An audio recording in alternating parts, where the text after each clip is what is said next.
पंचाट जो है, पंचाट से तात्पर्य ऐसे निर्णय से जो किसी औद्योगिक विवाद या तत्संबंधी किसी अन्य प्रश्न के संबंध में किसी श्रम न्यायालय या औद्योगिक न्यायाधिकरण या राष्ट्रीय औद्योगिक न्यायाधिकरण द्वारा अगर दिया गया है, जो कि औद्योगिक विवाद में अंतरिम या अंतिम अवधारणा से संबंधित है।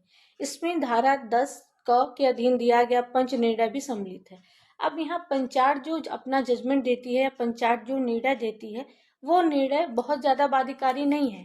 इसका ये बहुत बाइंडिंग नेचर का नहीं होता है, लेकिन फिर भी इसका अपना कुछ महत्व होता है, इसलिए पंचाट अभी कार्यरत है। इसमें मैसर्स कॉक्स एंड किंग्स रोटेंट्स लिमिटेड बनाम कर्मकार बनने का एक केस था। इसमें सुप्रीम कोर्ट ने कहा था कि इस निर्णय से पंचाट नहीं माना जाएगा जहां कोई औद्योगिक विवाद वर्तमान नहीं है, क्योंकि कर्मकारों का यह तर्क था कि उन्हें कोई नोटिस नहीं दी गई थी। अगर कर्मकार को किसी मामले के संबंध में नोटिस नहीं दी जाती है, बिना नोटिस के अगर कोई मामला निस्तारित कर दिया जाता है, तो वह जो निर्णय होता है वो मान्य नहीं होता।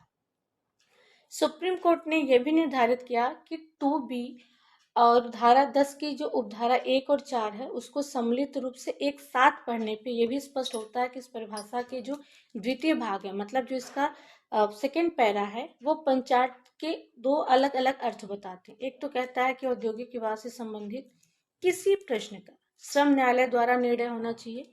दूसरा है कि ऐसा निर्णय गुण दोष के आधार पर होना चाहिए, मतलब दोनों पक्षों को सुना जाना चाहिए।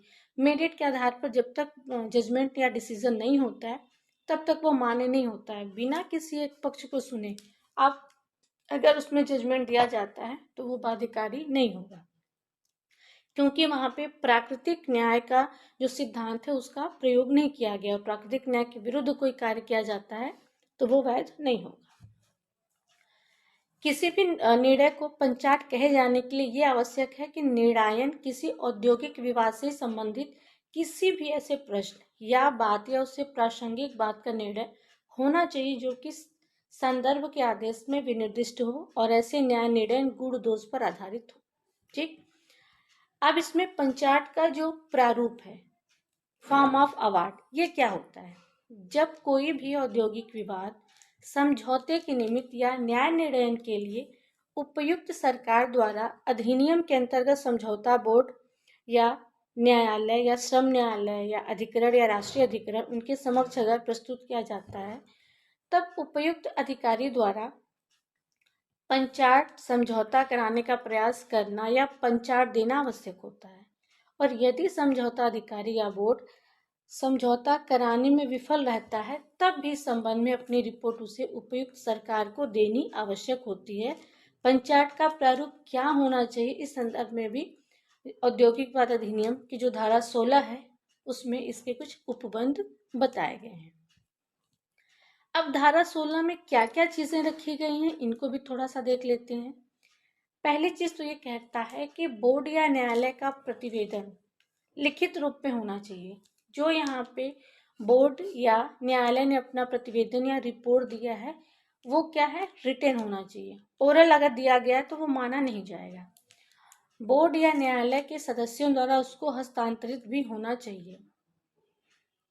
परंतु इस धारा के अधीन यह नहीं समझा जाएगा कि बोर्ड या न्यायालय के किसी सदस्य को प्रतिवेदन या पंचाट पर उसमें दी गई किसी सिफारिश से कोई नियत टिप्पणी अभिलिखित करने से निवारित करती है।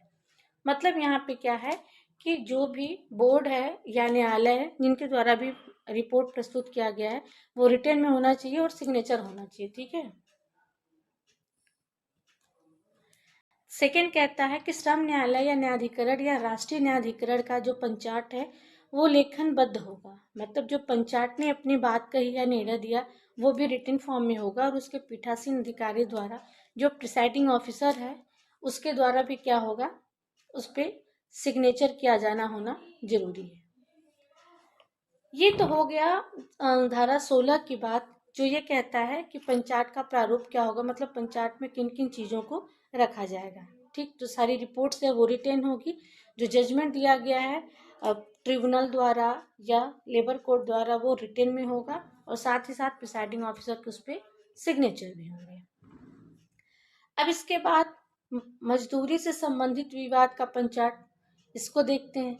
ये कह रहा है कि यदि न्यायाधिकरण ने श्रमिकों की मजदूरी के बारे में विचार नहीं किया है कि उन्हें क्या मजदूरी मिलनी चाहिए, तो यह भी माना जाएगा कि यह विचाराधीन मामलों में श्रमिकों को समान उद्योग से अधिक मजदूरी देनी होगी। इसके अलावा रिपोर्ट का प्रकाशन भी होता है, जो रिपोर्ट पंचायत द्वारा दिया जाता है, तो उसका भी प्रकाशन किया जाता है कि अमुक मामले में पंचायत ने अपना ये जजमेंट दिया है या ये उन्होंने रिपोर्ट बना दिया है। बोर्ड या जांच समिति द्वारा दी गई रिपोर्ट जिसमें असहमति भी सम्मिलित होती है, श्रम न्यायालय, अधिकरण अथवा राष्ट्रीय अधिकरण द्वारा दिया गया प्रत्येक फैसला, प्रत्येक निर्णय समुचित सरकार को प्राप्त होने के 30 दिन के भीतर उपयुक्त सरकार द्वारा उस रीति से प्रकाशित होगा जिससे वह उचित समझे। धारा 17 उपधारा 1 धारा 16 के प्रावधानों के अधीन ही उपधारा 1 के अंतर्गत प्रकाशित फैसला अंतिम होगा और किसी भी न्यायालय द्वारा उस पर किसी भी प्रकार की आपत्ति नहीं उठाई जाएगी।